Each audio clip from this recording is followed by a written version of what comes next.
Well, so Shirley, tell me about your career as a customs inspector. Yes, many years ago, in a previous lifetime, I worked as a customs officer in Australia. And I don't know if you know, but that means basically taking control or monitoring our borders and checking what comes in and out of the country. Well, that sounds pretty interesting. Yeah, it had its moments. Like, for example?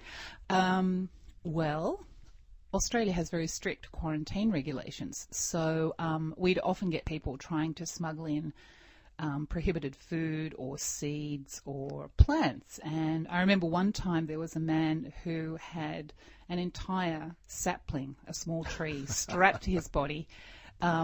He had the roots kind of in his shoe, and it was strapped to his leg all the way up his body and along his arm, and of course his clothes on top so that we couldn't see them. Oh, that's... Well, now, are you sure he was a person and not an ent? I don't know. He was doing a good disguise if he was, in fact, a walking ent. That's true. So what did you do to this poor guy? We didn't do so much to the poor guy. So I think he probably... Poor tree, I guess. Well, his tree was confiscated and would be destroyed, and probably he was fined and went to court and would have to pay a fine. What other things do people smuggle?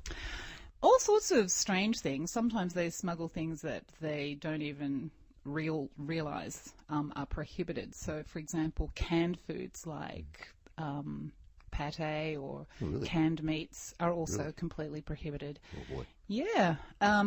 I mean, a lot of those things they can hold, for example, foot and mouth disease, I think, is resistant to very high temperatures, and it'll last for about 7 or 8 years. So those things are also prohibited.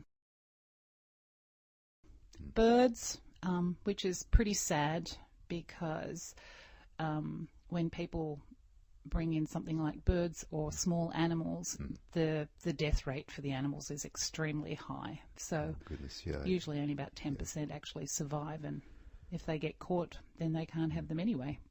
Yeah, I can't imagine how if you're trying to smuggle a bird, I have visions of somebody anesthetizing the poor thing and stuffing it into their backpack or something of that sort. And yeah, that can't be There's good. lots of imaginative ways to do that, but all in all, none of them are very good for the birds.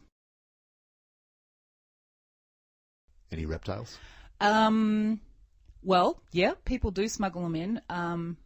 Although actually in the case of Australia, I think we have a bigger problem with them going out because Australia has, I think, the highest number of venomous reptiles in the world, and also different types of reptiles. So people taking them out illegally is a big problem. I personally never saw any, fortunately. I actually quite like snakes, but I have a healthy respect for them, so I don't really want to be, engaging with them on a one-to-one personal level. Oh,